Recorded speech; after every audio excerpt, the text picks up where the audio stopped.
ရှင် Zomi TV International ရုံမြင့်တန်ကြားစံသက်စီစဉ်ကိုရှုကြားနေကြရတာပါဒီကနေ့2013ခုနှစ်မေလ16ရက်နေ့ Zomi TV International အစီအစဉ်ကို American ပြည်ထောင်စု Oklahoma ပြည်နယ်ထိုစာမြို့မှာထုတ်လွှင့်တင်ဆက်နေတာဖြစ်ပါတယ်ဒီကနေ့အစီအစဉ်မှာပထမဆုံးအနေနဲ့ Zomi TV International အစီအစဉ်ကိုထုတ်လွှင့်ရမျိုးဖြစ်တဲ့ Oklahoma ပြည်နယ်ထိုစာမြို့၌နေထိုင်ရရှိသောကျမတို့ Zomi community အကြောင်းကိုအနေငယ်တင်ဆက်မှာဖြစ်ပါတယ်။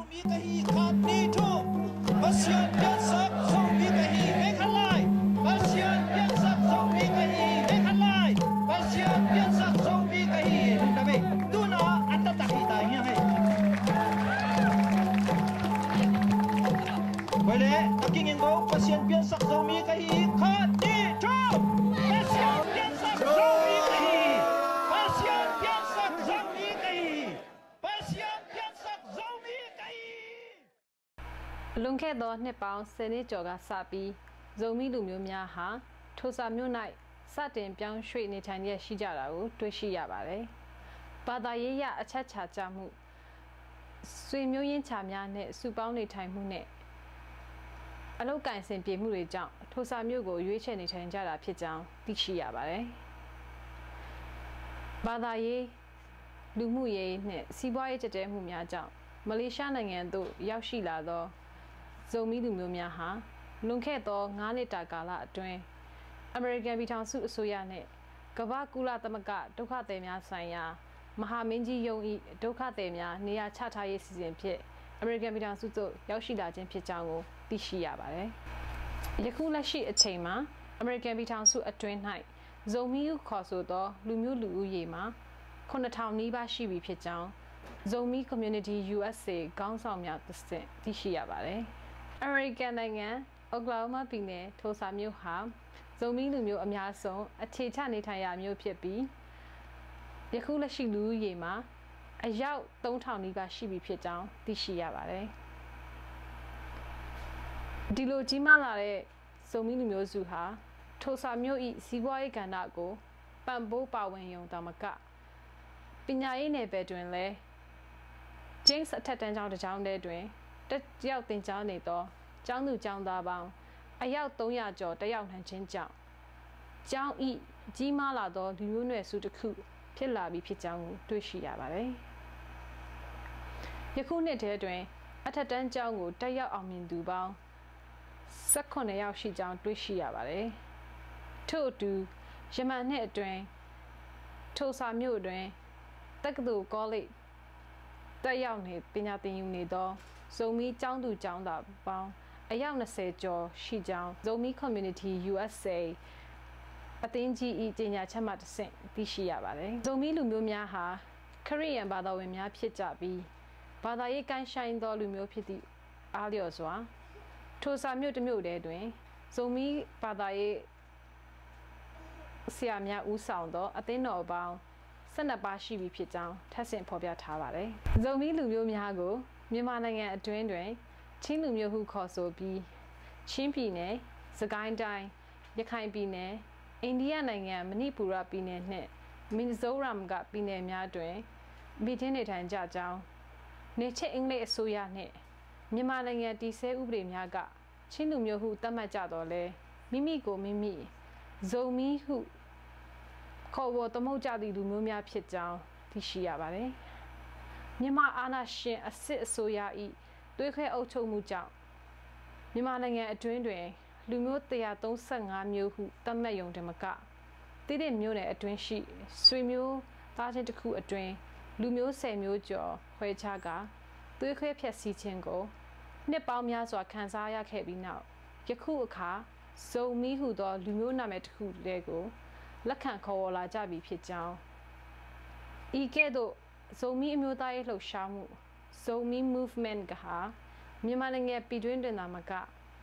ပင်လယ်ရပ်ခြားသို့ပြောင်းရွှေ့နေထိုင်ကြသောZomi လူမျိုးများအပြင်အိန္ဒိယနိုင်ငံမီဇိုရမ်ပြည်နယ်မှမဏိပူရပြည်နယ်သို့နှံ့ဆက်ကကမ္ဘာတွင်Zomi လူမျိုးဟူ၍မမတ်ရပ်တည်လာနိုင်သည်ကိုတွေ့ရပြီဖြစ်ကြောင်းနိုင်ငံရေးလေ့လာသူပညာရှင်များ၏ပြောကြားချက်ကိုကိုးကားပြီးတင်ဆက်လိုက်ရပါတယ်ရှင်။ ယခုဆက်လက်ပြီးဇုံမီစာပေကိုတီထောင်ခြင်းအနှစ်တရာပြည့်ပွဲတော်အကြောင်းတင်ဆက်သွားမှာဖြစ်ပါတယ်။ယခုကာလအတွင်းဇုံမီလူမျိုးများရေးသားဖတ်ရှုသုံးစွဲနေသောဇုံလိုက်ခေါ်ဇုံမီစာပေတီထောင်ခြင်းဟာယခုနှစ်2013ခုနှစ်တွင်တစ်နှစ်တရာတိုင်ပြည့်မြောက်ခဲ့ပြီဖြစ်ပါတယ်။ဇုံမီစာပေကိုတက္ကရာ1910ခုနှစ်တွင်တည်မြို့သို့သာသနာပြုရန်ရောက်ရှိလာသော American Baptist Mission အဖွဲ့မှဆရာတော်ကြီး Reverend Joseph H. Cope ကတီထွင်ပြုစုပေးတာဖြစ်ပြီးတက္ကရာ1913ခုနှစ်တွင်ပထမဦးဆုံးဇုံမီစာဖြင့်ရေးသားထားသည့်ဖတ်စာအုပ်ကိုထုတ်ဝေပေးနိုင်ခဲ့ပါတယ်။ အမေရိကန်နိုင်ငံတွင်နေထိုင်ကြသောဇုံမီလူမျိုးများမှလည်းဤနှစ်တရာပြည့်ဇုံမီစာပေပွဲကြီးကိုထိုစာမြို့၌ဇူလိုင် 4th weekend တွင်ကျင်းပသွားမည်ဟု Zomi Community USA ပွဲတော်ကျင်းပရေးကော်မတီခေါင်းဆောင်ကြီးများမှတဆင့်သိရှိရပါတယ်။မြန်မာနိုင်ငံအတွင်းမှာလည်း ZCLS ဟုခေါ်သည့် Zomi Christian စာပေအစည်းအရုံးမှဦးစီးစီစဉ်ပြီး Zomi စာပေနှစ်တရာပြည့်ပွဲကြီးကိုယခုနှစ်ကုန်ပိုင်းတွင်ကျင်းပမည်ဖြစ်ကြောင်းတင်ပြလိုက်ရပါတယ်ရှင်။ယခုဆက်လက်ပြီးဇုံမီအမျိုးသားများနှင့်ပတ်သက်သောနောက်ဆုံးသတင်းတစ်ပုဒ်ကိုတင်ဆက်မှာဖြစ်ပါတယ်။မြန်မာနိုင်ငံအတွင်းရှိကြောက်ပတောင်းတောင်တတုတူးဖော်ရေးနှင့်သက်ဆိုင်သောလူထုလှုပ်ရှားမှုနှင့်ဆင်တူသည့်တတုတူးဖော်ရေးနှင့်ပတ်သက်သောလူထုအသံတချို့ကိုချင်းပြည်နယ်တည်တဲ့မြို့မှမေလ19ရက်နေ့ကထွက်ပေါ်လာကြောင်းZomi International သတင်းထောက်ထံမှတဆင့်ကြားသိရပါတယ်။မြန်မာနိုင်ငံနအဖလက်ထက်ကတရုတ်နိုင်ငံနဲ့မြန်မာနိုင်ငံကြားချုပ်ဆိုခဲ့သောနီကယ်တူးပေါ်ရေးသဘောတူညီချက်စာချုပ်တရက်နဲ့ပတ်သက်၍ဒေသခံပြည်သူလူထုကဆန္ဒသဘောထားတင်ပြခြင်းဖြစ်သည်ကိုသိရှိရပါတယ်။ချင်းပြည်နယ်တည်တဲ့မြို့နယ်အတွင်းရှိဂူလူမွာလ်ဟုခေါ်သောမွေတောင်နှင့်ဖားတောင်အများတွင်ဘူမိဗေဒပညာရှင်များကနီကယ်ဓာတ်သတ္တုတန်ချိန်မြောက်များစွာရှိကြောင်းနှစ်ပေါင်းအတန်ကြာကလေးကပင်တွေ့ရှိထားပြီးဖြစ်ပါတယ်။မွေတောင်နီကယ်စီမံကိန်းဟုခေါ်ဆိုကာဤသတ္တုတူးဖော်ရေးလုပ်ငန်းကိုတရုတ်နိုင်ငံ Zijin Mining Group နဲ့ China North Industries Corporation တို့ကဖက်ဆက်ပြီးလုပ်ကင်ခွင့်သဘောတူညီချက်ရရှိထားပြီးဖြစ်ပါတယ်။မြန်မာနိုင်ငံအစိုးရနှင့်သဘောတူညီစာချုပ်အရမွေတောင်နီကယ်စီမံကိန်းမှရရှိသောအကျိုးအမြတ်80%ကိုဖက်ဆက်ကုမ္ပဏီများကခန်းစားရမှာဖြစ်ပြီး20%ကိုမြန်မာနိုင်ငံတော်အစိုးရကရရှိမှာဖြစ်ပါတယ်။မွေတောင်နီကယ်စီမံကိန်းနဲ့ပတ်သက်သောအကျိုးအကြောင်းများကိုဒေသခံပြည်သူများ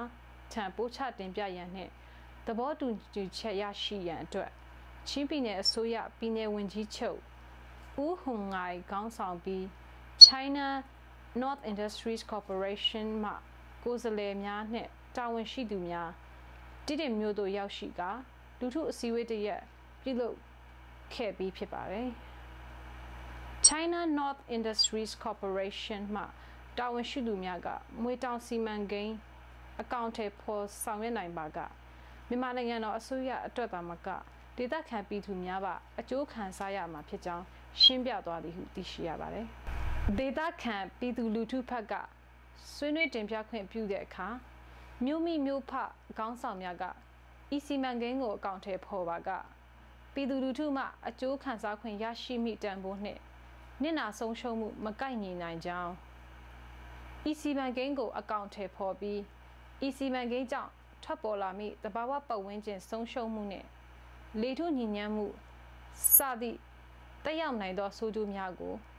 ပြည်သူလူထုကရှင်းရှင်းလင်းလင်းသိရှိနိုင်အောင်လိုက်ရန်လိုကြောင်းစသည်များကိုဆွေးနွေးသွားကြသည်ကိုသိရှိရပါတယ်။ဒီမြို့မှမြို့မိမြို့ဖခေါင်းဆောင်တူဖြစ်သော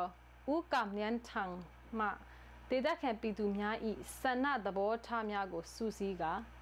တက်ရောက်လာသောချင်းပြည်နယ်အစိုးရခေါင်းဆောင်များနှင့်ဖက်ဆက်ကုမ္ပဏီကိုယ်စားလှယ်များထံတင်ပြရာတွင်ပထမဆုံးအနေဖြင့်2008ခုနှစ်ကပြဋ္ဌာန်းခဲ့သည့်နိုင်ငံတော်ဖွဲ့စည်းပုံအခြေခံဥပဒေသည်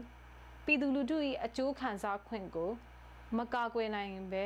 ယခုခေတ်ကာလနှင့်လိုက်ရောညီထွေမှုမရှိတဲ့အတွက်ကြောင့် ပြည်သူလူထု၏ဆန္ဒသဘောတူညီချက်အတိုင်းနိုင်ငံတော်ဖွဲ့စည်းပုံအခြေခံဥပဒေတစ်ကိုရေးဆွဲအတည်ပြုပြီးမှဤကဲ့သို့သောတတုတူဖော်ရေးလုပ်ငန်းကိုဆောင်ရွက်ရန်ဒေသခံပြည်သူများကဆန္ဒရှိကြောင်းဒုတိယအချက်အနေဖြင့်တတုတူဖော်ရေးလုပ်ငန်းအပါအဝင်နိုင်ငံခြားယင်းနှီးမြှုပ်နှံမှုနှင့်ပတ်သက်သောဥပဒေနည်းဥပဒေနှင့်လှုပ်ထုံးလုပ်နည်းများကိုပြည်သူလူထု၏ဆန္ဒသဘောထားအတိုင်းတိကျခိုင်မာစွာရေးသားပြဋ္ဌာန်းပြီးမှဤစုမှန်ကိန်းကိုအကောင့်ထဲပေါ်ရန်နှင့်မွေတောင်နီစကယ်စီမန်ကိန်းနှင့်ပတ်သက်၍ဒေသခံပြည်သူများ၏သဘောတူညီချက်မပါဘဲအကောင့်ထဲပေါ်ဆောင်ရွက်မှုမပြုရန်ဒေသခံပြည်သူများကစီမံကိန်းအကြောင်းကွက်ကွင်းကွင်းနားလည်သဘောပေါက်ပြီးမှဆုံးဖြတ်ချက်ချပြီးသဘောတူညီချက်ရရှိမှသာစီမံကိန်းရေးဆွဲအကောင့်ထဲပေါ်ရန်ပြည်သူလူထုမှဆန္ဒရှိကြောင်းစသဖြင့်တင်ပြသွားကြောင်းသိရှိရပါတယ်။ Zomi TV International စမ်းသပ်ရုပ်မြင်သံအစီအစဉ်ကိုတင်ဆက်နေတာဖြစ်ပါတယ်။ဒီကနေ့အစီအစဉ်ဒီတင်ပြီးဆုံးပါပြီရှင်။ရှုစားအားပေးကြသောပရိသတ်များကိုအထူးကျေးဇူးတင်ရှိကြောင်းပြောကြားရင်း Zomi TV International ဖွဲ့သူဖွဲ့သားများကိုစားကျမဝုံစန်းတော်မှကိုယ်စိတ်နဲ့ပြကျမ်းမာချမ်းသာကြပါစေလို့နှုတ်ခွန်းဆက်တာပါ